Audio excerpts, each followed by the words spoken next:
हार जाओगे खुद का मुकदमा मंत्री, मैं तो खुद को ही अपना वकील करूंगी, मैं तो खुद को ही अपना वकील करूंगी। विनती सुन लो मेरे शिक्षा मंत्री जी, विनती सुन लो मेरे शिक्षा मंत्री जी, वरना आके कचहरी अपील करूंगी। 94,000 शिक्षक अभ्यर्थी हैं। पिछले 4 दिनों से गर्दनी बाग में धरना दे रहे थे और आज पटना के कारगिल चौक पे इन्होंने भारी हंगामा खड़ा कर दिया। शिक्षा मंत्री बीडी चौधरी का पुतला फूका। उसके बाद जो है अब शिक्षक अभ्यर्थी जो है वो पार्क में जमा हुए हैं। आगे की रणनीति ये लोग बना रहे हैं। इन्हीं से जानेंगे कि आगे की रणनीति जो है ये लोग क्या बना रहे हैं, क्या आगे अभी आंदोलन जारी रहेगा। इन तमाम मुद्दों पर जो है बातचीत होगी। ये देखिए मुन्नी शुक्ला हमारे साथ हैं, शिक्षक अभ्यर्थी है, महिला शिक्षक अभ्यर्थी है। बातचीत करेंगे। मुन्नी जी क्या कर रहे हैं अब आप लोग यहाँ पे? देखिए आज हम लोग का चौथा दिन आंदोलन का था, लेकिन जब हम लोग गर्दनी बाग के धरना स्थल पर हमारे अभ्यर्थी पहुंचे तो वहां से पुलिस के द्वारा भगा दिया गया। तो हमारे अभ्यर्थियों के अंदर बहुत ही उग्रता थी। तो हम लोग फिर कारगिल चौक पहुंचे। वहां जो भी हम लोग का कार्यक्रम था वो हम लोग अपना कार्यक्रम किए और अभी हम लोग यहाँ बैठे हुए हैं। और हमारे सभी माननीय प्रदेश अध्यक्ष जी के द्वारा ये निर्णय लिया गया है कि इस आंदोलन को फिलहाल स्थगित करते हुए हम सरकार और विभाग को आचार संहिता के बाद तक 5 से 15 जनवरी तक का हम टाइम दे रहे हैं, क्योंकि हमारे माननीय शिक्षा मंत्री जी ये विधानसभा में जवाब दिए हैं कि जैसे ही आचार संहिता खत्म होती है हम अभ्यर्थियों को नियुक्ति पत्र वितरित करने का काम शुरू करेंगे। तो माननीय शिक्षा मंत्री जी को हम 5 से 15 जनवरी का टाइम दे रहे हैं। अगर उस तिथि को माननीय मंत्री जी का बयान अगर इस बार भी विफल होता है तो हम लोगों को, हमारे 38,000 चयनित अभ्यर्थियों को माननीय शिक्षा मंत्री जी के परमिशन की और उनके विभाग के परमिशन की कोई आवश्यकता नहीं होगी। हम लोग पटना की धरती पर उतर जाएंगे और विभाग की पुलिस और प्रशासन जो है हमारे चयनित अभ्यर्थियों पर कम पड़ जाएगी। अभी हम इस अल्टीमेटम के साथ और गुहार के साथ माननीय शिक्षा मंत्री जी और संजय विभाग के प्रधान सचिव संजय कुमार जी और हमारे बिहार के मुखिया मुख्यमंत्री जी से मैं आग्रह करती हूं कि हमारी संवेदना को आप समझिए और समझते हुए 5 से 15 जनवरी के बीच आप नियुक्ति पत्र वितरित कीजिए, ताकि हम अभ्यर्थी को जो कलम पकड़नी चाहिए वो कलम पकड़ करके हम अपनी स्कूल में सेवा दें। हम लोग को रोड पर उतरने के लिए आप विवश फिर से नहीं कीजिए। 15 जनवरी तक आपने सरकार को अल्टीमेटम दिया है। 94,000 शिक्षक अभ्यर्थी थे, 38,000 अभ्यर्थियों का चयन हो गया है, लेकिन बाकी अभ्यर्थियों का क्या? बाकी अभ्यर्थियों के लिए लड़ाई लड़ रहे हैं क्या आप? बाकी अभ्यर्थी के लिए भी हम लड़ रहे हैं, क्योंकि बाकी अभ्यर्थी के लिए माननीय विभाग के शिक्षा विभाग के द्वारा ये शेड्यूल निकाल दिया गया कि हाँ हम इतना 14 दिसंबर से लेकर के 22 दिसंबर तक काउंसलिंग का काम कराएंगे।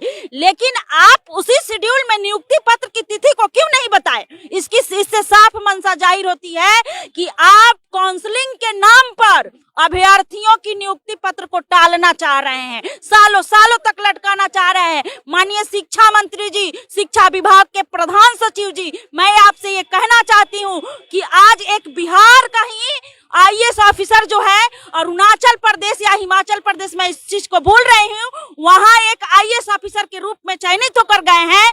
जो 5 एग्जाम हुआ था 24 घंटे के अंदर उन्होंने रिजल्ट देकर के बिहार के शिक्षा व्यवस्था और बिहार के अफसर के ऊपर तमाचा मारने का काम किया है। आप लोग भी बिहार के ऑफिसर हैं, विभाग में बैठे हुए हैं, क्या आप लोग ये ऐसा काम नहीं कर सकते हैं? ऐसे काम करने के लिए एक ऊपर से आदमी आता है, यहीं के आदमी ये सब काम करते हैं। तो आप लोग सीखिए, समझिए और हम अभ्यर्थियों को जो ये 10 वर्षीय योजना चल रही है, इस 10 वर्षीय योजना को खत्म करते हुए नियुक्ति पत्र देने का काम कीजिए। चलिए प्रदेश अध्यक्ष जी हमारे साथ हैं। सर आप ही जो है पूरा रणनीति तैयार करते हैं। रणनीति आपने ये तैयार किया है कि 15 जनवरी तक आपने सरकार को अल्टीमेटम दिया है। लगता है कि सरकार आपकी बातों को मानेगी? जरूर मानना पड़ेगा, क्योंकि अब जिस तरह से हम लोग लगातार एक लोकतांत्रिक तरीके से हम लोगों ने 3 दिन से धरना प्रदर्शन में बैठा, सारे मीडिया आप ही लोग के द्वारा सरकार के पास हमारी मांग को ले जाया गया। सरकार भी पूरे बिहार में हमारी मांग काफी प्रमुखता से छाया हुआ है। तो कहीं ना कहीं माननीय शिक्षा मंत्री, मुख्यमंत्री जी को भी विचार करना होगा। और अगर 5 जनवरी से 15 जनवरी के बीच में अगर वो हमारे प्रति अगर विचार करके और शेड्यूल जारी नहीं करते हैं या नियुक्ति पत्र नहीं देते हैं तो हम लोग रोड पर उतरेंगे, हमें परमिशन की जरूरत नहीं पड़ेगी और हम लोग रोड को जाम करेंगे। अब हमें कोई परमिशन की जरूरत नहीं है। अगर 15 जनवरी तक नियुक्ति पत्र हाथ में नहीं आता है तो सड़कें जाम हो जाएगी, अनुमति लेने की कोई आवश्यकता नहीं पड़ेगी, ये कहना है शिक्षक अभ्यर्थियों का। आप देख सकते हैं पार्क में ये लोग बैठे हुए हैं। रणनीति इन्होंने बना लिया है कि अब जो है ये अपना आंदोलन खत्म कर रहे हैं, लेकिन 15 जनवरी तक इन्होंने शिक्षा मंत्री को टाइम दिया है कि 15 जनवरी तक अगर इनके हाथ में नियुक्ति पत्र नहीं आ जाता है तो फिर आगे क्या होगा वो सरकार ही जो है इसका जिम्मेवार होगी। सौरभ हमारे साथ हैं, रणनीति तैयार हो गई है, लगता है कि शिक्षा मंत्री बात को मानेंगे। शिक्षा मंत्री को देखिए बात को मानना ही पड़ेगा। शिक्षा मंत्री के पास भी अब विकल्प नहीं है। जैसे उन्होंने आश्वासन दिया था कि हम दिवाली से पहले आपको मिठाई खिला देंगे, 15 अगस्त तक स्कूल भेज देंगे, आप ही ने चलाया था कि शिक्षा मंत्री बोल रहे हैं कि 15 अगस्त तक जो है स्कूलों में भेज दिया जाएगा। फिर आप ही ने सवाल किया था, मुझे याद है कि आप ही ने जो है शिक्षा विभाग में जाकर शिक्षा मंत्री ने सवाल किया था वरुण जी कि आपने आश्वासन दिया था कि 15 अगस्त तक इसको स्कूल भेज दिया जाएगा, तो शिक्षा मंत्री ने किस तरह माखौल उड़ाया था इस बात का। तो आप समझ ही जाइए कि शिक्षा मंत्री शिक्षा व्यवस्था के प्रति कितना सचेत हैं, इसी बात से आप समझ सकते हैं। तो शिक्षा मंत्री अगर शिक्षा व्यवस्था को नहीं भी सुधारना चाहते हैं तो उन्हें सुधारना पड़ेगा, क्योंकि ये बिहार के भविष्य की बात है। और अगर ये 15 दिनों के अंदर तिथि तय नहीं करते हैं तो पटना की सड़कें कम पड़ जाएगी। चलिए ठीक है, कुछ कहना चाहते हैं आप?